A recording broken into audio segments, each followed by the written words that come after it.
on their own in an unpredictable way, having their own intrinsic logic and laws, and sometimes not in coordination with the will and expectations of people. The humanity risks to be left behind in this situation as a side observer, not being capable of ruling the situation or managing the situation. This is a systemic challenge for all of us. And definitely this is an opportunity for all of us to work together. There are no off-the-shelf answers, but I believe that to resolve global challenges, we need first to approach them without this ideological predetermination, without didactic tone. In this spirit, I'll explain how it is done to you. Secondly, it is important to understand that this common, indivisible affair that requires joint work of all the countries and nations, each culture and civilization should make their own contribution, because allow me to reiterate, on our own, nobody knows the right answer.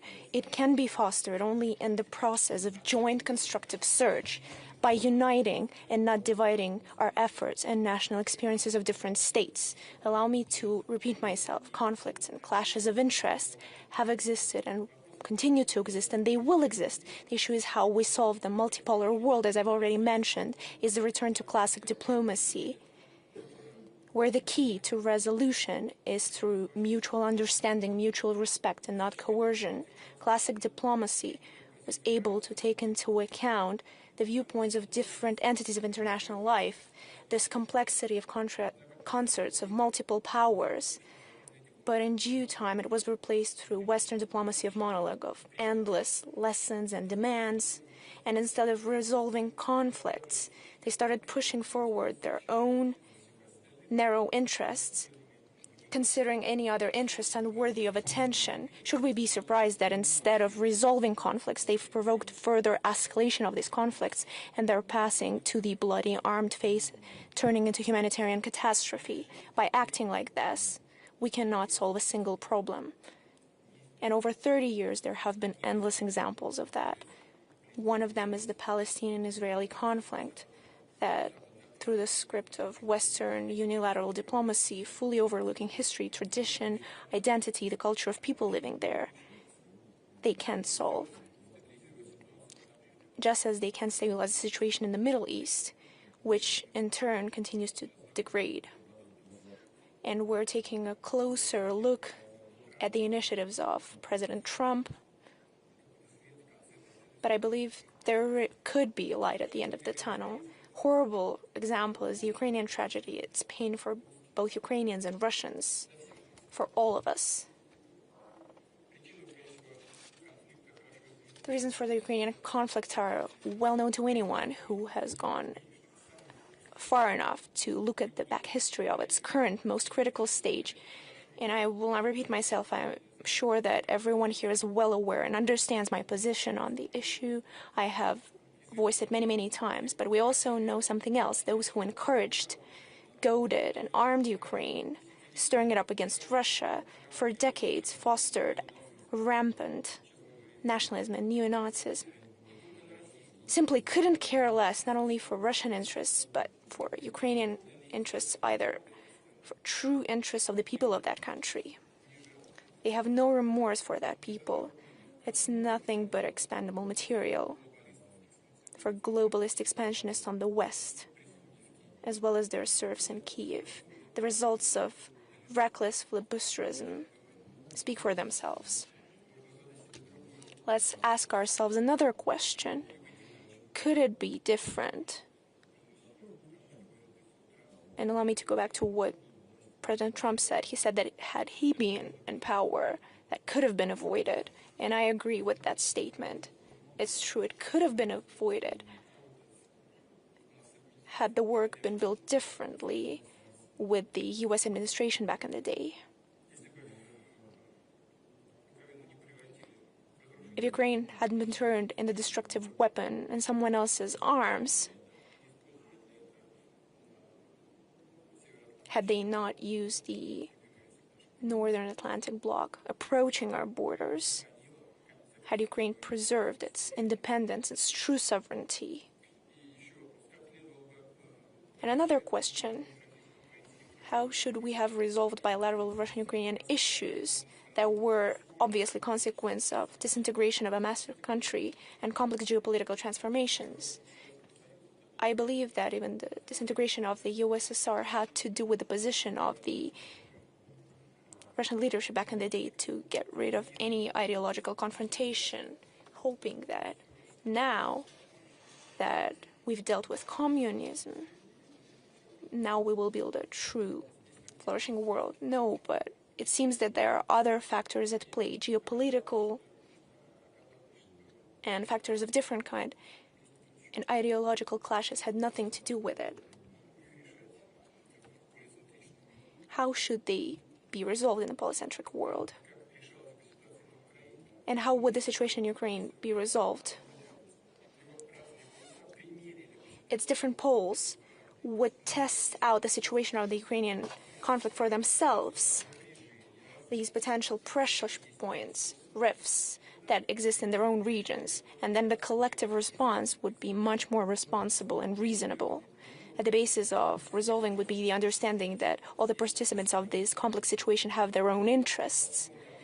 They're grounded in objective and subjective circumstances. They must not be overlooked.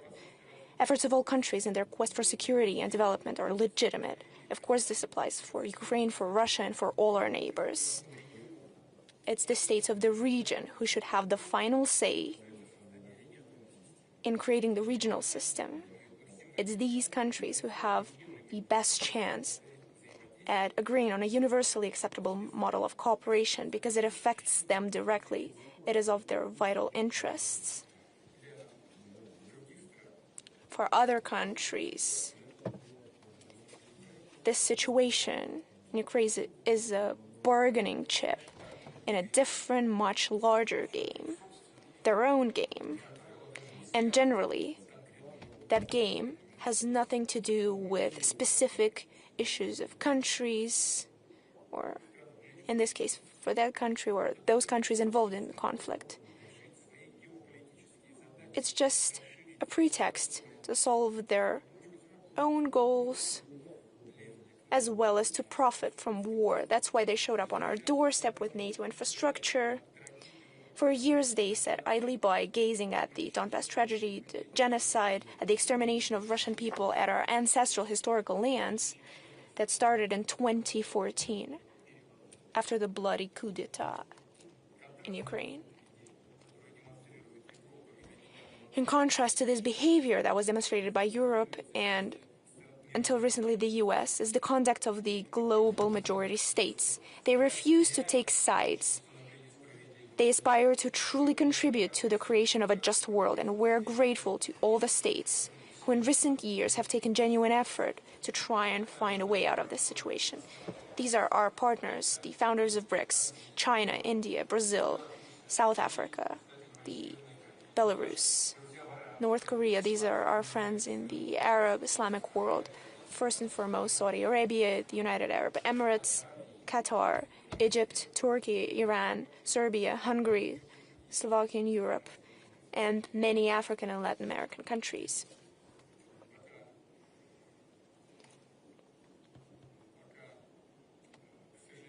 Unfortunately, so far we haven't been able to stop the hostilities, but the responsibility for that lies not on the majority for this inability, but on the minority, first and foremost Europe, who continue to escalate the conflict.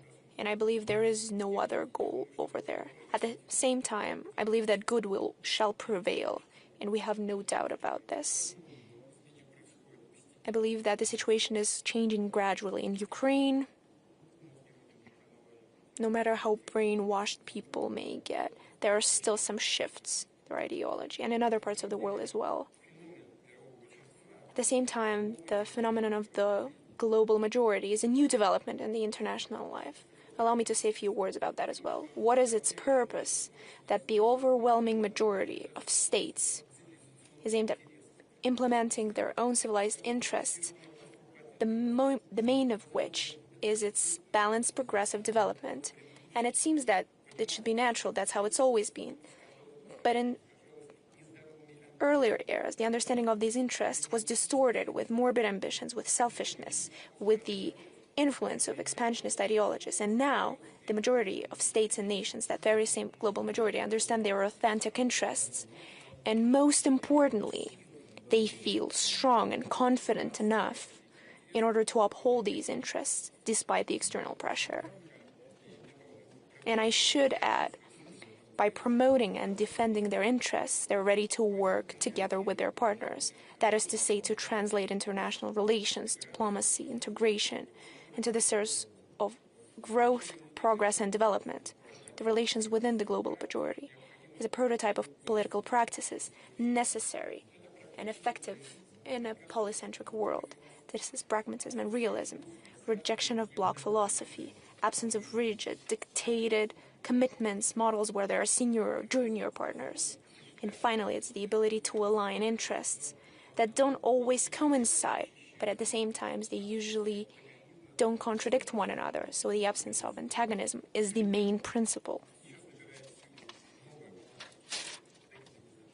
We see a new wave of de facto decolonization that is gaining momentum, where former colonies, aside from statehood, also gain political, economical, cultural, and ideological sovereignty. And in this context, another important date is very important to note here. We celebrated 80 years since the creation of the United Nations organization. It's not just the most representative, universally political structure of the world. It symbolizes the spirit of cooperation, alliance, brothers in arms that helped in first half of former century to unite our efforts to defeat the greatest evil in history, the merciless machine of extermination and enslavement. And of course, the decisive role in this joint victory belongs to the US. Just take a look at the number of victims of the anti-Hitler coalition and everything will become clear.